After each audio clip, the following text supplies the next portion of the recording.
Hi, what's up guys? Welcome to my new vlog. Ang video natin for today ay pupunta tayo ng Busay Falls daw. Kasama natin si Sir. Sabay yung Busay Falls. Yan. Yan guys, pupunta tayo doon sa Busay Falls. Yan guys. Yan ang Busay Falls. Yan, ibig sabihin dini tayo. Yung guys, dini sa maraming dun dito. Yan.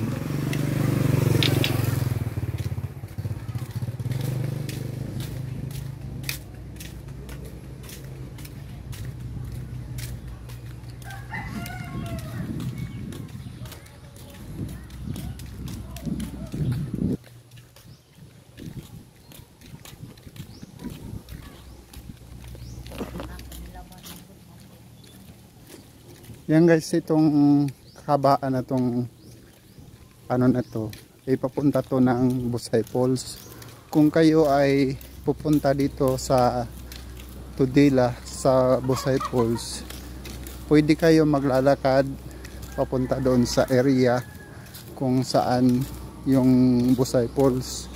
So ngayon guys, naglalakad kami papunta doon. Tingnan natin kung ilang minutes ang Busay Falls.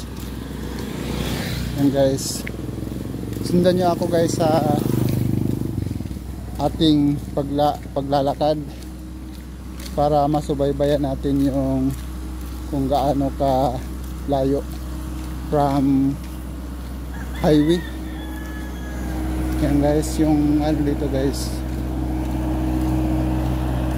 yan, ginagawa yung tulay dito guys. Ginagawa niya mga bakal, daming bakal.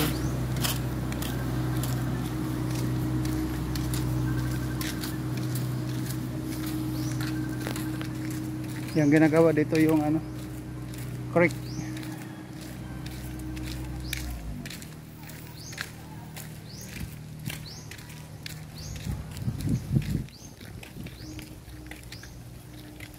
Yung ay ginagawa yung creek dito. Yan ay ng gobyerno project. Ha?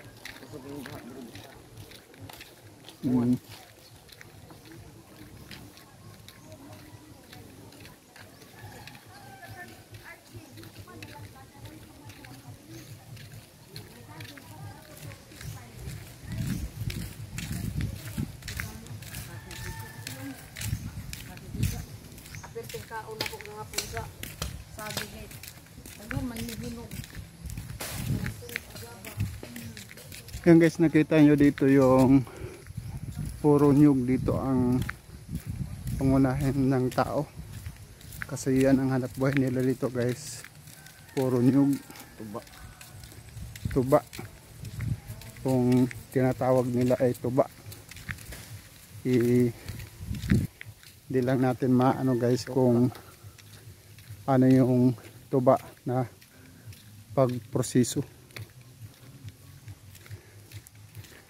Yan guys, ingat-ingat dito tayo dumaan kasi mayroong aso. Yan, dito guys, nakita nyo maganda ang view dahil maraming puno ng nyug, saka maraming saging. Yan.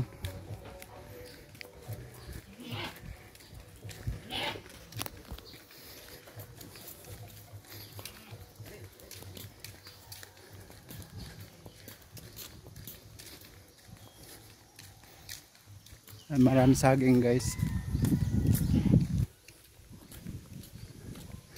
Alam mo, maganda dito sa guys, sa probinsya.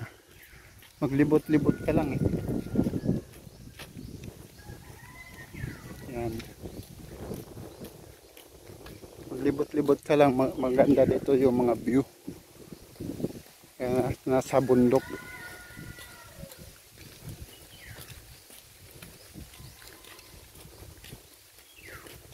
Yan. Nakita nyo guys. Bundok na yan.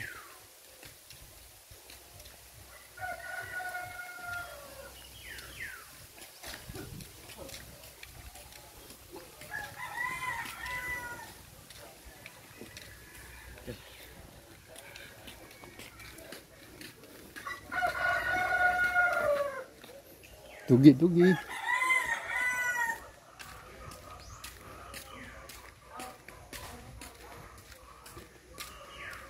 Yung guys, maganda dito guys. Yung area, maraming mga puno. Ayan. Maraming puno. Mga nyug karamihan guys. Saka kahoy. Mangga naman. And dito naman part naman ito, puro mangga. Mahogani.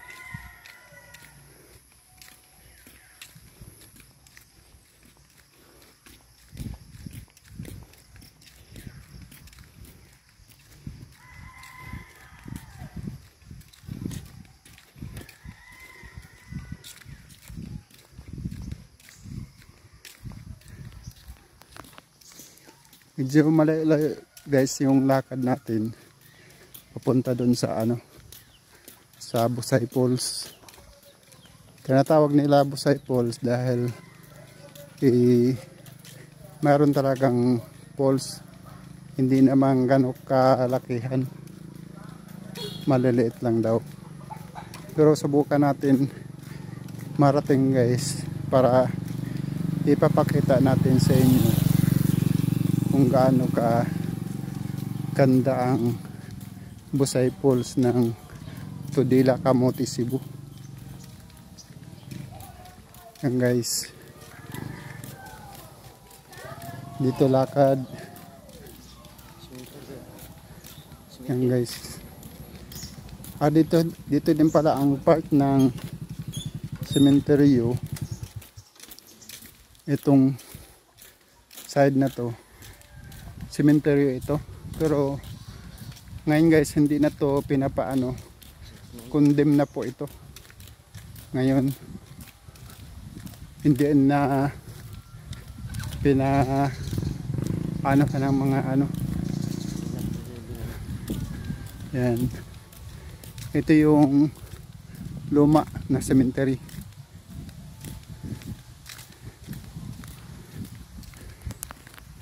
Yan. Bago ka punta ng Busay Falls, ito yung madaanan mo rin, ito na sementeryo.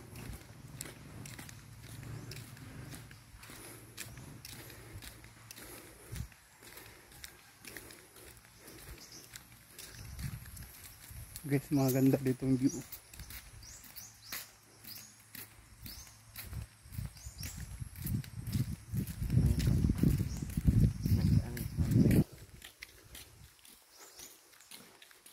Yan, dito naman part na to, maraming mga langka. Yan, mga langka.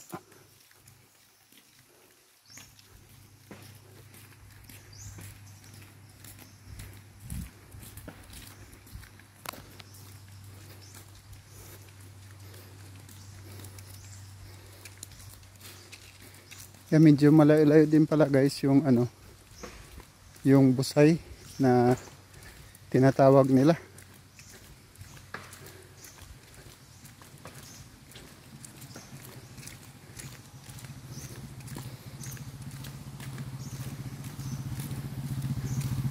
Yan. Pero yung guys, yung Busay Falls na sinasabi nila nung araw guys is ito ay tourist spot po ito. So ngayon hindi na siya na na pag-anuhan ng gobyerno, kasi dahil yung lupa ay bumabagsak daw. Pero i-try natin tingnan guys kung ano bang achievement doon na kung tuloy-tuloy pa ba yung ginagawa ng government.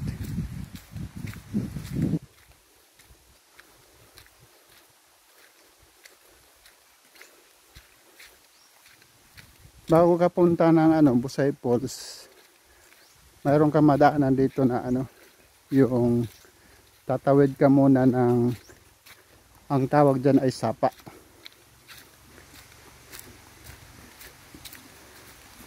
Yan. Ito guys ang sinasabi nila sapa. Yan. Sapa. Napakalinaw ng tubig. Yan guys, napakalinaw ng tubig. Yan. Ito ay sobrang lamig na tubig.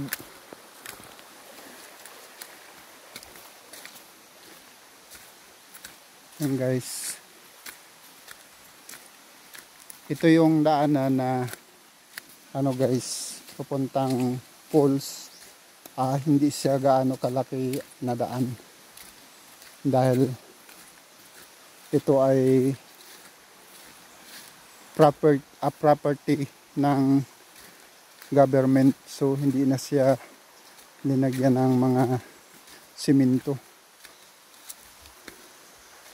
Yan guys.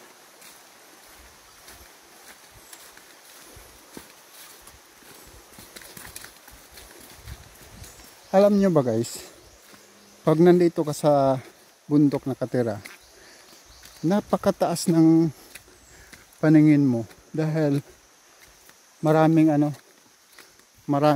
matatanaw mo na mga tanim, mga kakao. Yan. Dito guys, kung masipag ka lang dito mag tanim kahit mabubuhay yung pamilya mo dito pag nasa probinsya. Pag ikaw naman ay hindi namang ganun ka sa buhay na medyo tamad-tamad, hindi ka mabuhay dito sa probinsya. Kailangan dito masipag ka. Yan. Yan guys, oh. Pangunahing kasi dito guys ng tao, puro nakapalibot guys, puro puro nyug. Kaya dito talaga ang pinagkukunan ng mga tao na hanap buhay ay yung mismo nyug. Dyan silang umaasa sa pagkukupra. Kung nagkukupra, mayroon kang pera. Pero pag hindi ka nagkukupra, wala kang pera. Kasi guys, ang nyug, after 3 months bago ka mag-harvest uli. 3 months uli, harvest uli. Yan guys. Dito mayroon mga kape. Yan. Ang pangunahin dito guys, may kape. Yan. Ang ganda guys, maraming mga kape.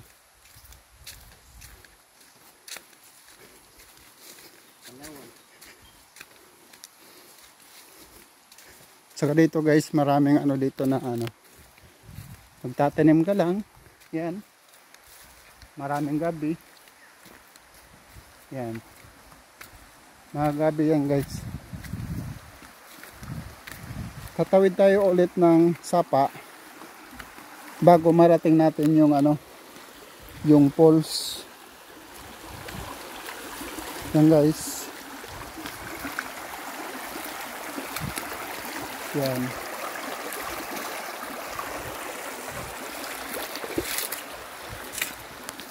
Yan guys, naramdaman ko na yung yung falls kasi lumalamig na yung tubig pag tayo ay tumatawid sa ilog. Yan guys, nandito na tayo.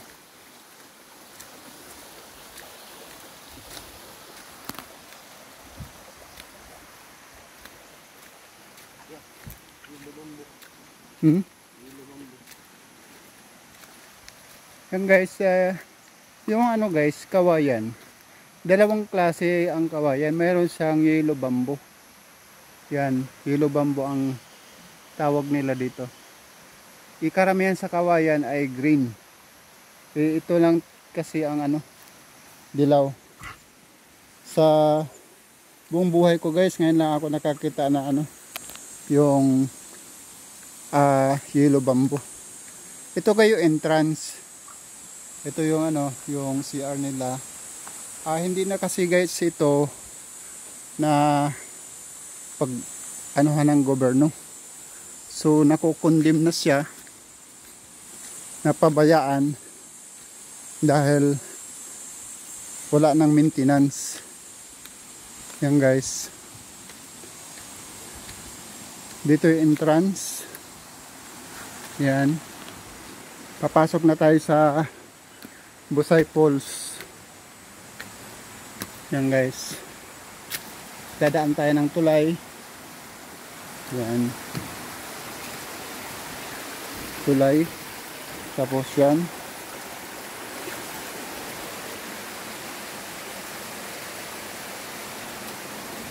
Yan guys, ito yung ano. Ito yung daan papuntang Busay Falls.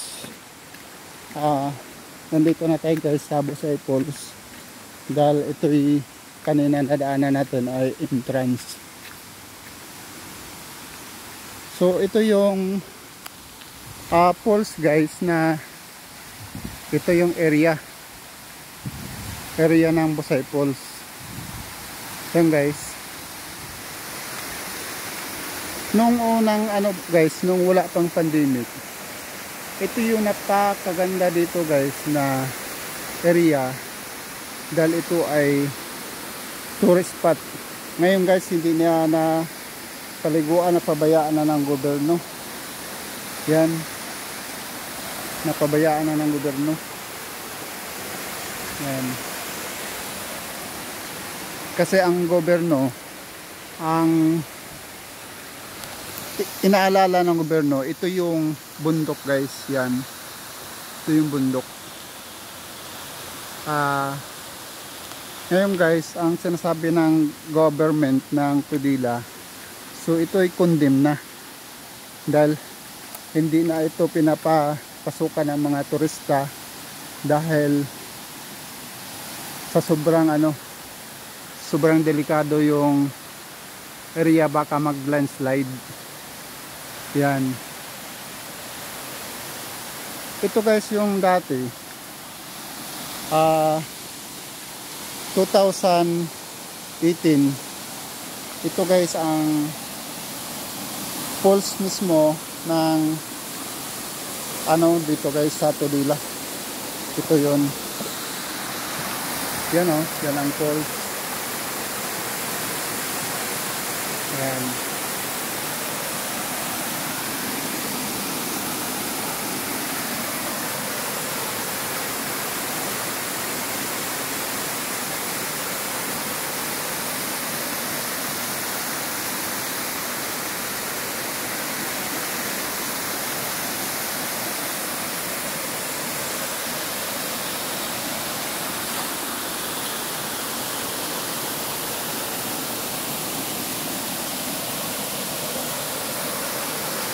Yan guys, yung falls na ano.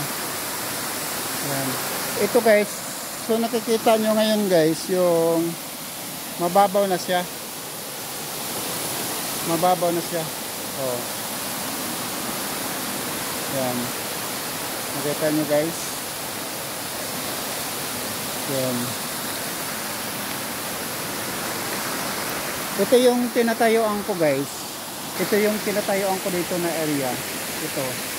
Ito guys, dati ito nasa mga 4 feet ang lalim. Ito. So doon banda guys sa ano doon, yan ay 6 feet. So ngayon guys, hindi na siya nagagamit dahil ito ay lagi siyang natatabunan ng mga bato, buhangin, Kaya bumababaw siya guys. Dito yung area na to. Yan. Yan guys. Dito naman ito yung discover natin na falls ng Tudela. Dating tourist spot. So ngayon guys, hindi na siya nagagamit dahil sa ginagawa ng government dito ng Tudela is ito ay condemn na. Pero kung sino yung gustong maliligo, welcome po dito ulit sa Tudela, kasi pwede pa naman paliguan din dito sa guys, yung sa falls naman. Yan, pwede pa naman sa paliguan. Pero ang ng Tudela is dahil pinagbawal muna ngayon, so wala pa sa improvement ngayon, dahil hindi pa to bukas uli sa mga turista. Yan.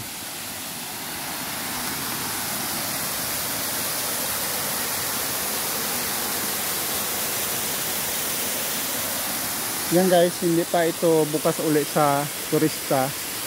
Ito yung sinasabi nila na falls. Yan.